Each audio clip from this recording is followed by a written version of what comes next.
Buenas noches, hermanos, qué gusto volver a comunicarme con ustedes. Bueno, esta es nuestra reunión de predicación del Evangelio, ¿sí? Una oportunidad preciosa que Dios nos da, por lo menos en dos sentidos. Uno, en el sentido para nosotros mismos, afirmar nuestra fe, nuestra confianza en estos tiempos de amenazas, este mensaje de salvación que un día vino a nuestras vidas, trae paz a nuestras vidas para el transitar diario, pero trae paz frente a la eternidad. Y también este mensaje que tenemos que tener siempre claro y fresco para compartir con otros, para que otros puedan tener la misma esperanza, la misma seguridad, la misma paz que tenemos nosotros. Pero antes de ir al mensaje, quería decir rápidamente tres cosas. En primer lugar, la alegría que me da de ver tantos hermanos que enseñan la palabra en nuestra congregación. Esto es buenísimo.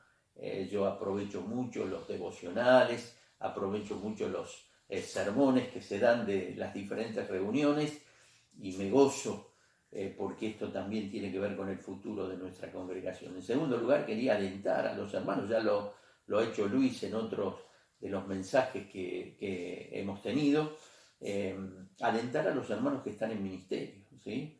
Si bien no nos estamos congregando en el sentido que nos juntamos en el templo como lo hacíamos antes, podemos seguir trabajando, así como los hermanos que tienen el don de enseñanza se capacitan, se preparan, porque así lo vemos, así lo recibimos a través de la enseñanza, así cada ministerio puede hacer su tarea.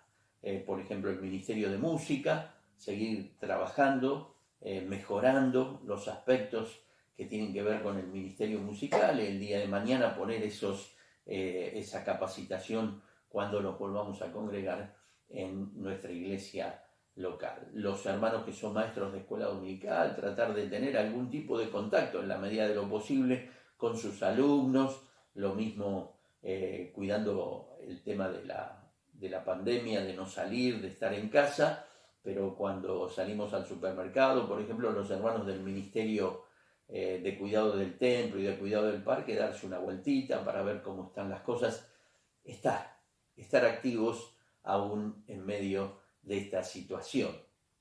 Y en tercer lugar, lo que quería decir es que mañana vamos a tener nuestro tiempo de adoración, así que hermano, va a ser un tiempo especial, 8:15, vamos a estar todos preparados allí para participar de ese tiempo de la cena del Señor. Muy bien, ahora sí vamos a ir al mensaje, pero antes de ir al mensaje vamos a hacer una oración. Señor, estamos en tu presencia y esto es buenísimo para nosotros, pero estamos en tu presencia para que tú nos hables. No queremos que nos hable una iglesia ni un hombre, aunque tú uses la iglesia y utilices a hombres, queremos que sea tu palabra, Señor, queremos que sea tu mensaje y queremos que el Espíritu Santo lo imprima en nuestros corazones. Gracias en el nombre del Señor Jesús. Amén. Muy bien, vamos a abrir la Biblia en Apocalipsis capítulo 1. Apocalipsis capítulo 1 y versículo 5. Dice así la palabra de Dios: y de Jesucristo el testigo fiel, el primogénito de los muertos y el soberano de los reyes de la tierra. Y dice: al que nos amó y nos lavó de nuestros pecados con su sangre. Siempre me sorprende muchísimo cuando leo las Escrituras, que Dios en pocas palabras dice tantas verdades maravillosas para el bien de nuestras vidas. Vamos a detenernos en las últimas tres verdades, ¿sí? Que aparecen en este texto. Vamos a dejar las primeras tres, que son buenísimas y tendríamos mucho para aprender de ellas, pero vamos a mirar el final, allí cuando dice: al que nos amó, refiriéndose al Señor Jesucristo, al que nos amó y nos lavó de nuestros pecados con su sangre, ¿sí? Nosotros queremos predicar el Evangelio en esta noche, esta buena noticia maravillosa que tiene Dios para con nosotros. El ser humano tiene un problema, ¿sí? Un problema que lo separa de Dios, que aparece en este texto bien marcado, bien clarificado. Ese problema es el pecado, ¿sí? Y es un problema que el ser humano no puede resolver por sí mismo. Ya vamos a ver algunos conceptos acerca del pecado y vamos a ver cómo el pecado tiene un poder sobre nuestras vidas, no meramente algunas conductas nuestras. El pecado es poderoso sobre nuestras vidas y nosotros no podemos desembarazarnos del pecado, no podemos liberarnos del pecado de ninguna manera. Por eso Dios mandó al Señor Jesucristo para solucionar ese problema, porque Dios quiere que tengamos acercamiento a Él y que tengamos una eternidad junto a Él. El pecado en el hombre es el problema. Y quería decirles algunas cosas que dice la Biblia, que enseña la Biblia acerca del pecado. En primer lugar, lo que quería decir es que el Nuevo Testamento utiliza dos palabras en el original, en griego. En castellano siempre vamos a leer pecado, pero en el original en griego la Biblia utiliza dos palabras para pecado. La primera de esas palabras es amartima, ¿sí? Esta palabra amartima quiere decir errar el blanco, y es la que aparece en Romanos 3:23, ¿sí? Entre paréntesis le digo que Billy Graham, un gran predicador del Evangelio, dice que cuando se propuso, ¿sí?, ser un siervo de Dios en este sentido, de predicar el Evangelio, él se desafió a que en ninguno de sus mensajes dejara de estar presente este texto, Romanos 3:23. Dice que este texto, dice, usted puede buscarlo y leerlo en su Biblia, yo lo voy a decir de memoria, dice, por cuanto todos pecaron, están destituidos de la gloria de Dios. El pecado nos destituye de la gloria de Dios, nos hace errar el blanco. ¿Y qué significa esto? Por lo menos dos cosas, quizás más de estas, ¿sí? Una es que dice que nos destituye de la gloria de Dios, nos imposibilita el pecado alcanzar la gloria de Dios. ¿Qué quiere decir que nos imposibilita alcanzar la gloria de Dios? Que el pecado no nos permite parecernos a Dios, ¿sí? La Biblia, Dios dice que Dios es amor. El pecado no nos permite amar como ama Dios. La Biblia nos enseña que Dios es un Dios de perdón. El pecado nos imposibilita perdonar como Dios perdona. Y así podríamos seguir, ¿sí? Con la santidad de Dios, con la luz de Dios, con la justicia de Dios. El pecado nos hace errar el blanco, nos hace alejarnos de lo perfecto que podríamos ser si el pecado no estuviera en nuestras vidas. Pero en segundo lugar, destituye de la gloria de Dios, quiere decir imaginando, ¿sí?, que errar el blanco es como una flecha que parte de un arco y que erra el lugar donde tenía que pegar, refiriéndonos a la eternidad. Esto significa que si usted muere en sus pecados, si una persona muere en sus pecados, erra el blanco, y en lugar de ir a donde Dios quiere que nosotros vayamos, que es al cielo, si muere usted en sus pecados, va a ir al infierno, va a errar el lugar donde Dios quiere que vaya. Por eso es tan importante lo que hemos leído allí en Apocalipsis, porque allí dice cómo podemos resolver este problema del pecado y no perdernos eternamente. Pero la otra palabra que aparece en el Nuevo Testamento, en el original, es parabasis, ¿sí? ¿Y qué quiere decir parabasis? Quiere decir marcar, cruzar una línea. La ley de Dios, la palabra de Dios nos marca una línea, un límite dentro del cual Dios quiere que nosotros nos movamos. Pecamos cuando nosotros cruzamos esa línea. Fíjese, 1 Juan capítulo 3 y versículo 4, dice así: todo aquel que comete pecado infringe, esa palabra infringe es parabasis, cruza la línea, todo aquel que comete pecado infringe también la ley, pues el pecado es infracción, es parabasis, es cruzar la línea de la ley. Y así somos nosotros, ¿no es cierto? Estamos pasando los límites que Dios nos dice. Pero una palabra en el Antiguo Testamento también, hay varias palabras que definen el pecado, no las vamos a mirar porque ya esta amartima y parabasis ya nos dan una semblanza de lo que es el pecado, pero quería una sola palabra del Antiguo Testamento, una palabra que es Ma'al, M-A-A-L, ¿sí? Que es una de las palabras que definen el pecado. Y la quería compartir porque quiere decir actuar encubiertamente, ser desleal, ser infiel. Y el pecado nos lleva a eso, ¿sí? A actuar encubiertamente. Cuando usted descubre, supóngase que su hijo está tocando, está agarrando algo que usted le dijo que no podía tocar. Cuando usted lo descubre, él quiere sacar su mano, quiere encubrir lo que estaba haciendo, porque eso es el pecado. Supongamos que se reúnen dos matrimonios para cenar y uno de las personas del matrimonio está mirando a otro codiciosamente. Jamás quisiera esa persona que se supiera cuál es su pensamiento en su corazón. Ese es el pecado que nos hace ser infieles y actuar encubiertamente. Ahora hay un escritor, ¿sí? A.H. Strong. Él da una definición del pecado, ¿sí? Él dice que el pecado es falta de conformidad a la ley moral de Dios. ¿Sí? Bueno, es lo que estábamos diciendo. El pecado, ¿qué hace? Que no nos conformemos a la ley de Dios, que erremos en blanco, que pasemos las líneas trazadas por Dios que no tenemos que pasar. Y dice Strong, ¿sí? Que esto es en hechos, escuche, esto es en hechos, en disposición y en estado. Dice que nosotros faltamos a la ley de Dios en hechos, en disposición y en estado. ¿Qué quiere decir esto?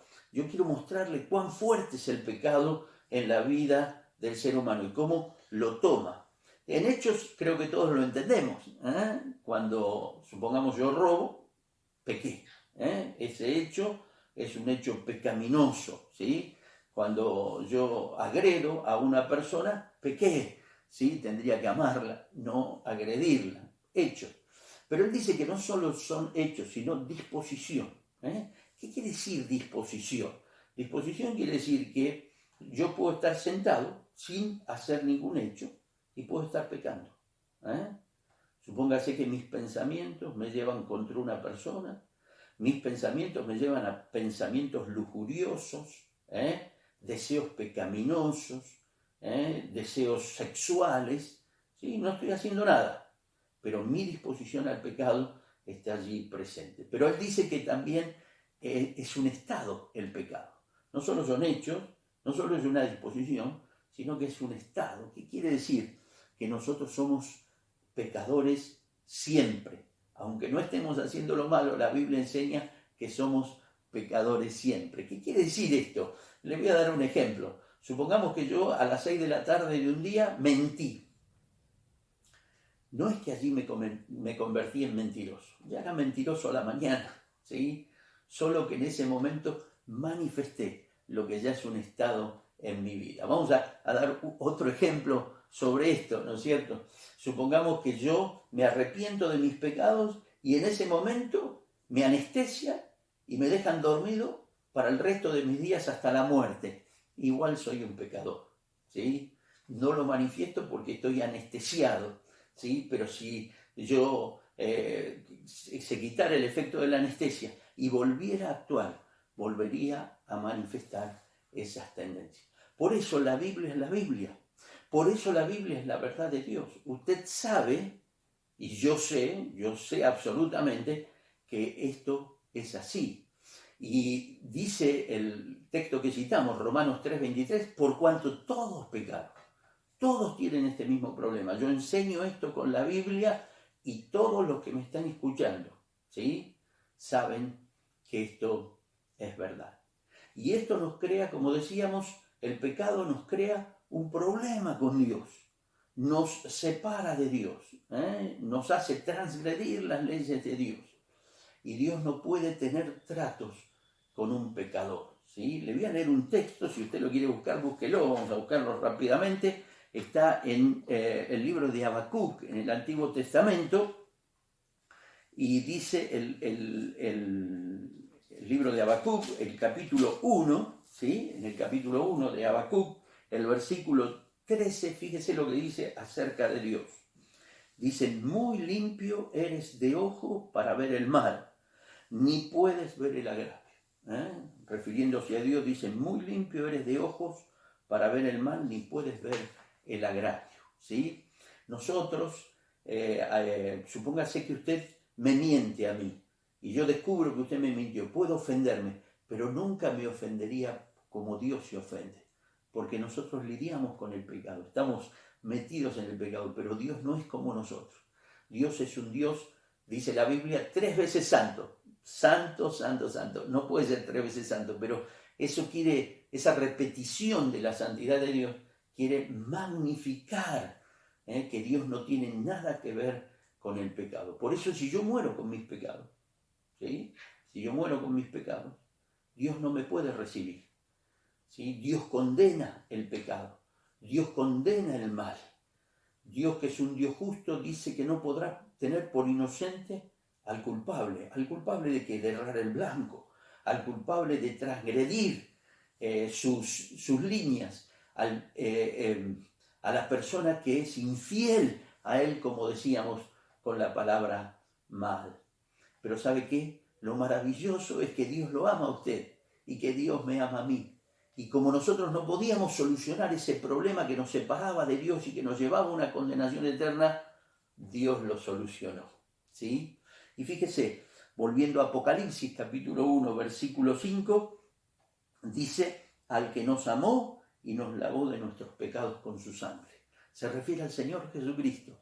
Dice que el Señor Jesucristo nos amó, ¿sí? La Biblia reitera, ¿sí? Que la salvación, que la limpieza de nuestros pecados es una oferta de amor de parte de Dios para con usted y para conmigo. No sé si alguna vez escuchó, probablemente sí, el texto más conocido de la Biblia, dice Juan 3:16, porque de tal manera amó Dios al mundo, que dio a su Hijo unigénito, dio a Jesucristo, para que todo aquel que en él cree no se pierda, mas tenga vida eterna. Por amor, Dios le da la oportunidad a usted y a mí de ser limpiados de nuestros pecados. Y cuando como flechas vayamos a la eternidad, no erremos el blanco, no vayamos al infierno, sino que vayamos al cielo. Ahora, escuche, que Dios diga que nos amó, ¿sí? Antes de lavarnos, nos muestra la grandeza de ese amor. No es que Dios buscó, supóngase a alguien muy sucio, alguien que está cochino, asqueroso, ¿sí? Y anda, primero limpiate y después yo te voy a recibir. No, no dice así el texto.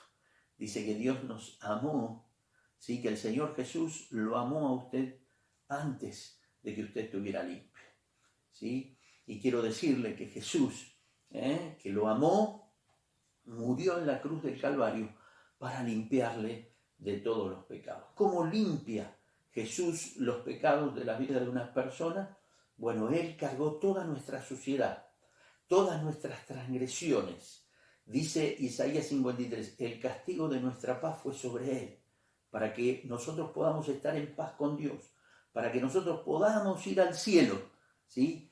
Jesús murió en la cruz del Calvario y allí cargó el pecado suyo y el pecado mío. Esta es una oferta de amor incalculable, de incalculable valor. Yo lo sé para mi vida, que yo no merecía este perdón, que yo merecía una justa condenación por mi maldad. Pero cómo me gozo, Dios me amó y me lavó de mis pecados. Yo un día le pedí a Jesús que venga a mi vida y sea mi Salvador y quite de en medio aquello que me separaba eternamente de mi Dios. Y ahora yo sé, yo tengo absoluta seguridad que si yo muero, voy a ir a estar con Dios por la eternidad. Pero no por mérito mío, sino porque Jesús me amó y me lavó de mis pecados con su sangre.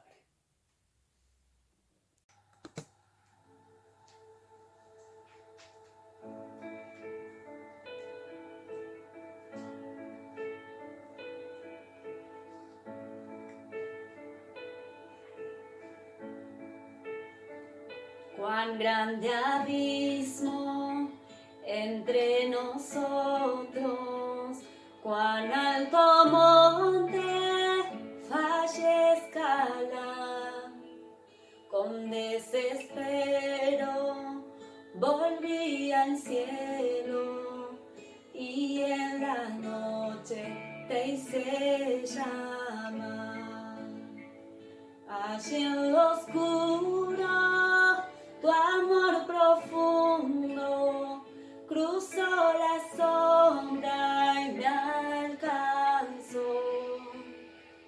Ya es consumado y el fin escrito, mi esperanza está en Jesús.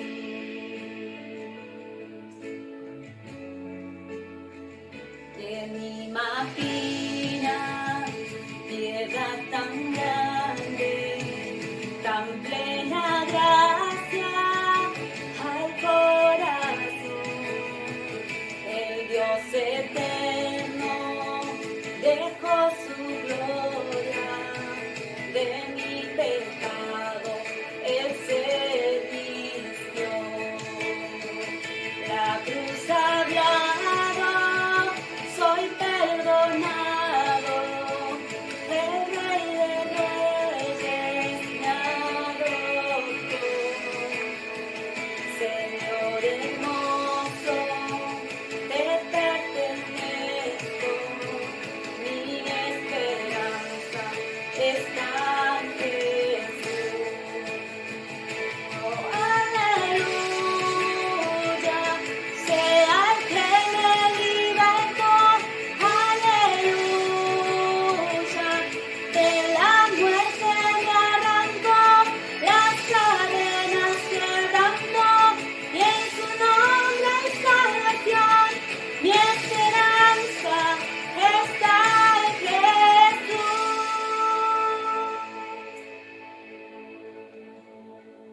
Y tus promesas fueron selladas cuando tu cuerpo resucitó. Desde el silencio tu gran rugido quebró el poder de la muerte en mí.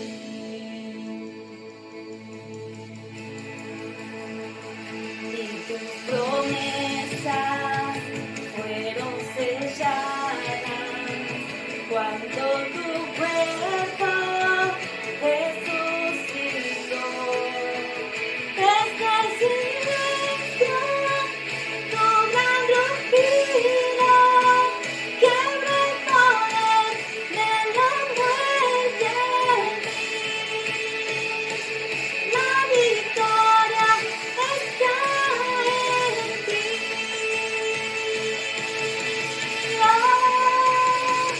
Oh, aleluya, sea el que me libertó, aleluya, de la muerte me arrancó, las cadenas quebrantó, y en su nombre hay salvación, mi esperanza está en Jesús. Oh, aleluya, sea el que